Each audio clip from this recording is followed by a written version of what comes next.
What's going on, guys? It's Justin from Brim Wild Mission here. Second video in our Introduction to Turkey Hunting series. Today we are going to be talking about the Slate Call.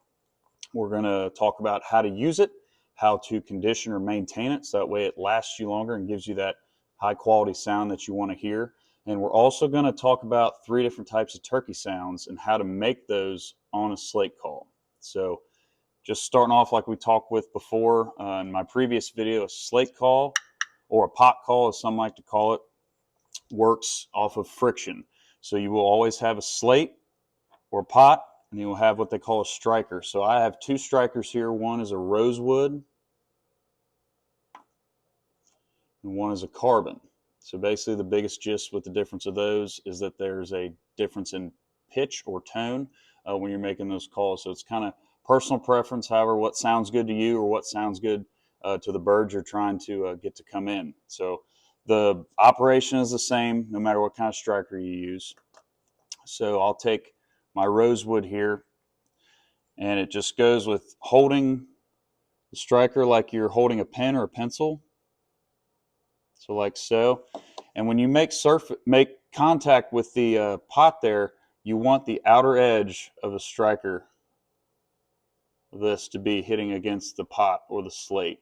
So I'll just do a quick kind of example here. You can see where I've got my sweet spot here where I've been practicing. So it just works like this.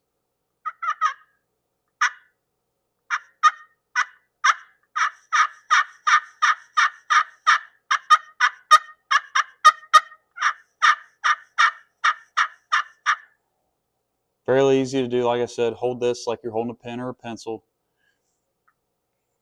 at a slight angle, and then you're just making friction with strikes.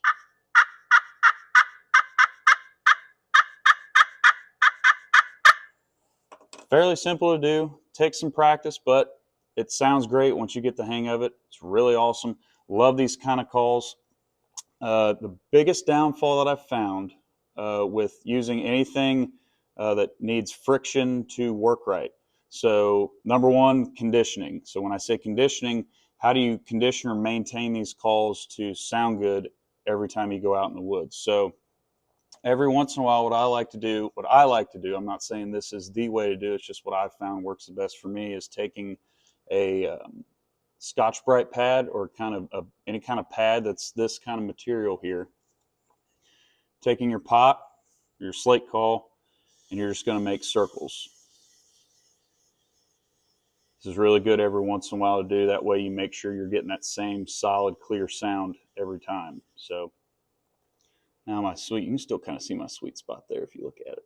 Not just right, but that just makes sure that we can make the same quality sound each time. So if these get wet, whether from rain or from the dewy spring grass that you're sitting in, it's going to be tough to kind of get these sounding good immediately right away. So I always carry 2 pot or slate calls with me, just in case like that dew or any kind of rain gets on it, kind of makes it hard to get the sound out. So that's the biggest downfall with these kind of calls. If they get wet or you drop them in the dewy grass or anything like that, it kind of puts you down for a little while. So I always carry 2 just in case. So that is how to use the pot or the slate call.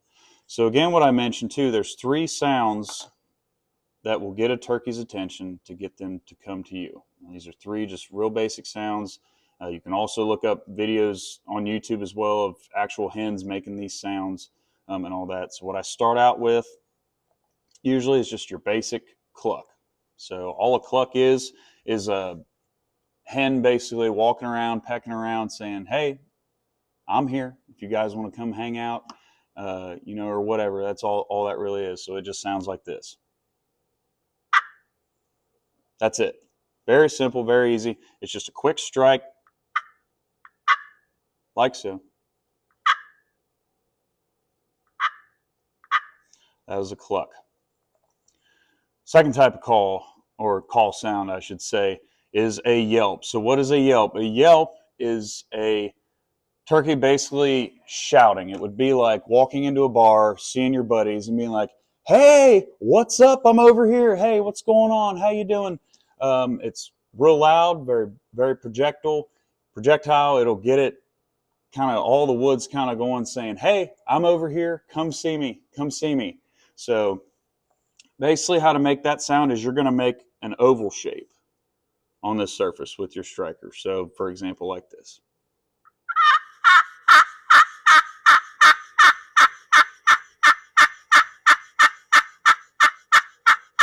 That's saying, hey, I'm over here. Come see me. Come get me. Kind of like I said, shouting out and trying to get them to come in. So that is a yelp.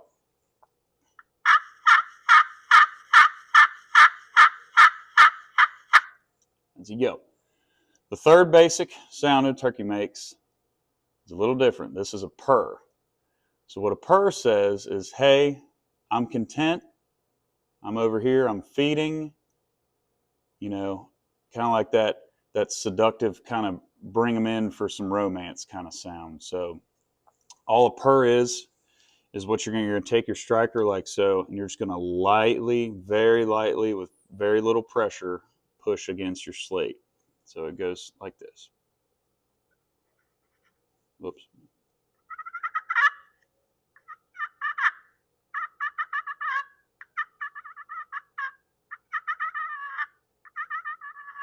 So what that sound means is basically a hen is they're feeding, they're content where they are. This is what you use when they're, you know, that bird you're after is probably 10, 15 yards away and you're just kind of trying to draw them in to get a good shot at them. So very soft, very melancholy, kind of gets them kind of soothing and calming and kind of gets them in like that. So again, we'll run through the three sounds real quick. You got your cluck,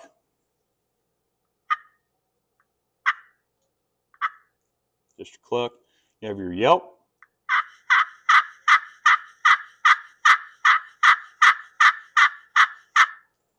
and your purr.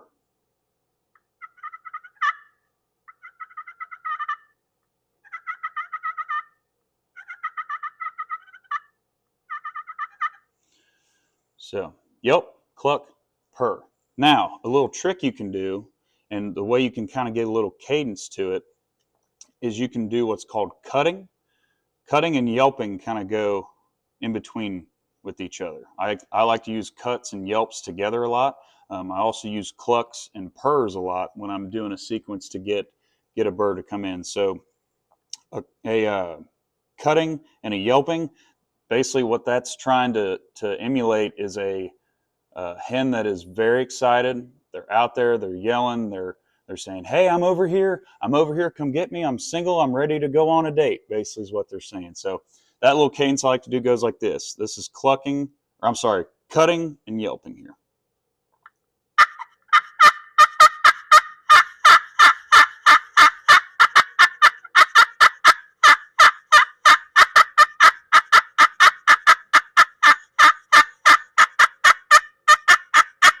So cutting is basically like it's clucking. It's just multiple clucks in a row. It's rapid, it's fast, and then I follow it with yelps. So that's a really excited bird that's really wanting to find a mate, find a tom to get in to come in with them. So I also like to do a sequence of clucks and purrs. So that's just another sequence I kind of do. Like I said, when I have that bird that's not too far off away and I'm trying to ease them in and sound comforting and docile and kind of finish them off. So when I go to do that sequence, it usually goes like this.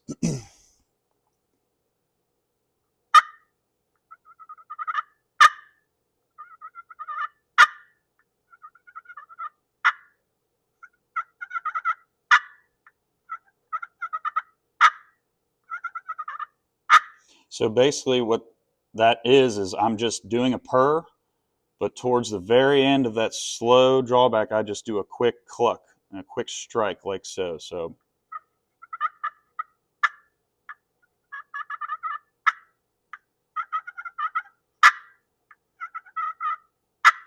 it's just a little cadence I like to do when I'm out there using this type of call. These are great, like I've shown here with these different cadences and things like that. This has a lot of range. You can do a lot of different kinds of sounds with this. Biggest thing is keep it dry. Keep it dry, keep it conditioned. Like I said, I like to use these little, I call them a Brillo pad. Some people might call it something else, but I just use this and then condition like so every once in a while.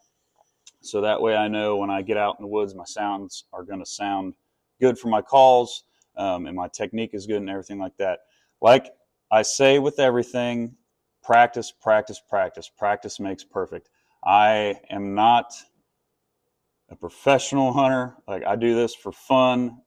I am by no means, like the way I do it is by no means the way you should do it. So do your research, do your homework, practice, practice, practice. The time to start using your calls is not on opening morning when you're out there trying to get a bird out of the roost to come into you. So again, this was a Slate Call. These are strikers. We went over the different ways to do the calls. We talked about 3 different types of calls: our clucks, our yelps, and our purrs, and the cadences that go along with those. Thank you guys so much for watching. If there's any more questions, if there's any other videos you guys want to see, please let me know in the comments. Any tips or tricks that you guys have, put them down in the comments. Like I said, I'm by far a know-it-all in the hunting world. I'm just as much a learner and a student as the rest of you. So again, thank you guys for watching. My name is Justin with Brim Wild Mission. You guys take care. We'll see you next time.